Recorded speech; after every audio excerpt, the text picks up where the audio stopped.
Bonjour, je suis enchantée de vous retrouver sur Monaco Info. Tout de suite, les titres de votre nouvelle édition. Une journée d'action interprofessionnelle à l'appel de l'USM, le thème, les salaires.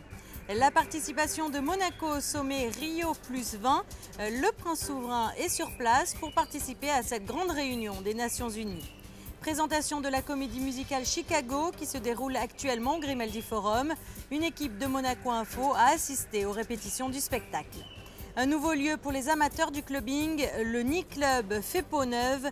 Nous découvrirons dans cette édition son nouveau décor à l'esprit très contemporain. Journée d'action interprofessionnelle à l'appel de l'USM ce jeudi dans les rues de la Principauté. Thème de cette journée d'action, les salaires et les retraites. Alors qu'une réforme des cotisations est à l'étude, les manifestants avaient choisi de converger vers la rue Louis Notari, devant le siège de la CAR, la Caisse autonome des retraites. Jean-Christophe Dimino. 15h ce jeudi, les cortèges convergent vers la place Saint-Dévote. L'avenue de Stand est neutralisée pendant quelques minutes pour laisser passer les manifestants de l'hôtellerie-restauration. Côté ouest, un deuxième défilé regroupe lui les secteurs industriels et bancaires. Et pour la première fois, on peut y voir une bannière du syndicat des agents de la fonction publique et de la commune. Quelques centaines de salariés, des employés qui rejoignent le mini-cortège de l'Union des retraités et prennent ensemble la direction du siège de la Caisse autonome des retraites, rue Notari. Dans la foule, l'inquiétude commune concerne la hausse des cotisations salariales et la modification du mode de calcul des futures retraites. Non, on n'est pas à plaindre, c'est sûr, mais il faut quand même se battre avec les autres, auprès des autres. Il faut soutenir tout le monde, tous les métiers. C'est la première fois que vous manifestez? Oui, moi c'est la première fois. À Monaco en plus? À Monaco, oui. Espérons justement que la loi ne passe pas, qu'il fasse un petit peu machine arrière. Il me reste encore 11 ans à tirer. Mais il y a mes enfants qui travaillent ici à Monaco. Et il y aura mes petits-enfants. Et je veux que l'avenir soit rose pour eux. C'est un recul social parce que justement, comme j'ai expliqué, les salariés vont être amputés d'une grande partie de leur retraite. Parce que la réforme prévoit deux axes. D'une part, une cotisation supplémentaire sur les salaires, mais surtout un achat du prix du point beaucoup plus cher qui va faire en sorte que les salariés vont acquérir moins de points, donc une retraite diminuée à terme. Et même s'ils ne sont pas directement affiliés à la CAR, des agents hospitaliers se sont joints à ce rassemblement. Moi je suis au centre hospitalier Princesse Grasse et nous on n'est pas au système de la CAR mais notre système de retraite est très mauvais nous aussi. Cette journée d'action du 21 juin aura ainsi mobilisé environ 1 millier de manifestants et c'est au moins à peu près le seul chiffre sur lequel semblent s'accorder les syndicats et les autorités. À l'issue de cette journée de manifestation, le conseiller de gouvernement pour les affaires sociales et la santé, Stéphane Valéry, nous rappelle l'esprit de ce projet de loi sur les retraites. On l'écoute. Tout le monde comprend en principauté que c'est vraiment un effort très raisonnable pour assurer quand même la préservation pour 40 ans, parce que c'est une réforme efficace pour 40 ans d'un des meilleurs régimes en Europe. Je rappelle qu'il offre une retraite moyenne de 1 800 €, alors que par exemple la retraite moyenne du régime de base français est de 1 000 €. Donc on voit bien qu'on préserve là aussi un des régimes les plus avantageux d'Europe. Rappelons qu'il y a 46 000 salariés en principauté, 950 manifestants. Je crois que la preuve est apportée que la grande majorité des salariés et des employeurs d'ailleurs de la principauté ont compris que cette réforme est indispensable, faute de quoi d'ici une vingtaine d'années le régime des retraites des salariés serait en faillite, les pensions seraient baissées de près d'un tiers, ce qui est évidemment absolument pas acceptable pour le gouvernement, ni pour les salariés, ni pour les employeurs. Donc voilà, maintenant la réforme est complexe, ce sont des chiffres compliqués, des mesures techniques et nous continuerons à expliquer, nous pouvons comprendre que certains s'inquiètent à tort, à nous avec les vrais chiffres, avec la vérité des chiffres, de les rassurer, de leur expliquer que cette réforme est sociale, elle ne touche pas au pouvoir d'achat des retraités actuels, elle garantit aux futurs retraités, aux salariés actuels exactement le même montant de retraite qu'aujourd'hui, un départ à la retraite à 60 ans comme aujourd'hui. Simplement, nous demandons, c'est vrai, un effort très modéré dès l'année prochaine, si le projet de loi est voté en septembre au Parlement, un effort de 0,4% pour les salariés, un effort équitablement réparti, donc 0,4% sur les cotisations salariales, et un effort équitable parce que réparti de la même manière entre les employeurs et les salariés. Quand on dit qu'on va assurer globalement le maintien des retraites, évidemment, c'est pour ceux qui auront un salaire qui évolue normalement par rapport à l'évolution du salaire moyen.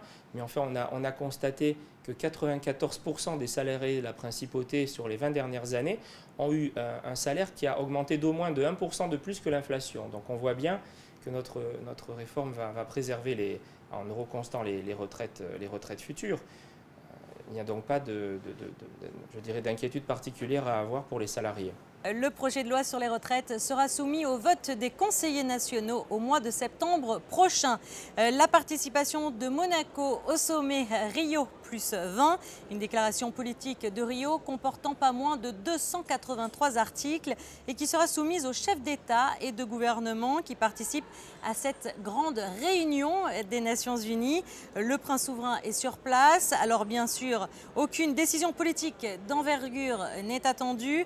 Rio plus 20 s'annonce en attendant comme le rendez-vous de la société civile et du monde de l'entreprise qui sont aujourd'hui de véritables artisans de ce que l'on appelle l'économie verte. Écoutez plutôt Bernard Fautrier, le vice-président de la Fondation Prince Albert II.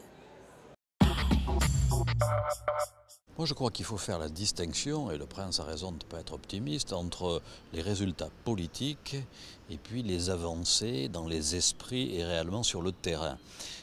Aujourd'hui, au contraire de ce qu'était la situation il y a 20 ans, les États ont de moins en moins de rôle à jouer, ne serait-ce que parce qu'ils ont de plus en plus de problèmes financiers, on le voit bien en Europe.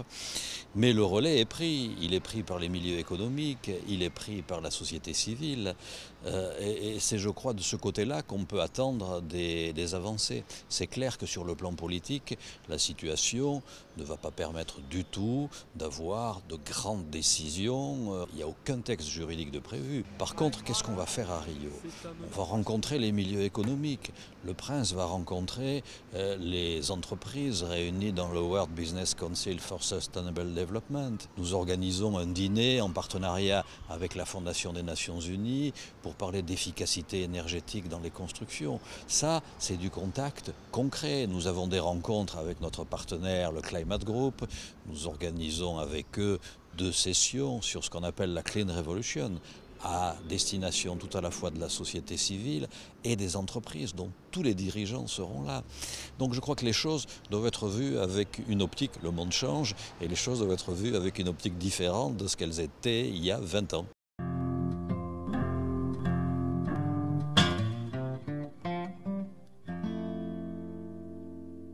Et direction à présent le Grimaldi Forum où la troupe de Chicago s'est installée pour 4 soirs jusqu'à dimanche. Les chanteurs et les danseurs de ce spectacle ont une mission, ravir les amateurs de comédie musicale.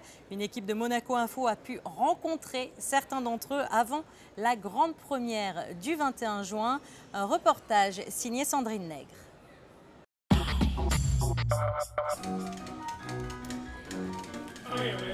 Ils sont habitués aux planches de Londres. Les 23 chanteurs et danseurs qui composent la troupe de la célèbre comédie musicale Chicago se sont lancés dans une tournée européenne. Monaco constitue donc la première étape estivale de cette tournée.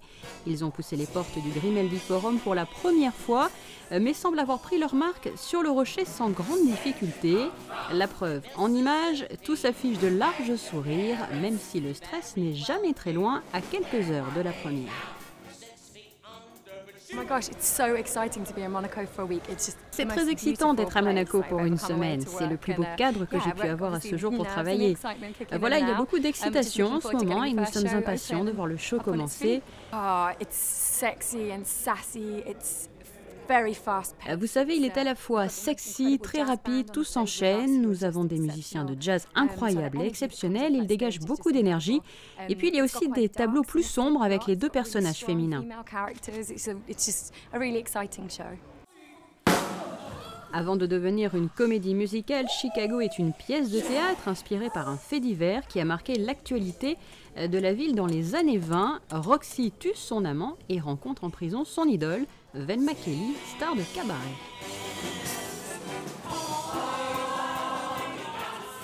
they call in the help of the most expensive criminal lawyer. Elles font appel à un avocat très cher, le plus cher en fait, Billy Flynn, que j'incarne. Je vais en faire des célébrités et faire ainsi appel à l'opinion publique. Ce qui est intéressant, même si l'histoire se passe il y a presque un siècle, c'est que l'on se rend compte que ce type d'histoire peut aussi se dérouler de nos jours. Certains procès sont si médiatisés que le public se met très vite à juger. People thinking, oh, they're not that bad, they're okay. Le scénario de Chicago, un scénario que les cinéphiles connaissent aussi très bien, puisque Chicago a fait l'objet de 3 versions cinématographiques.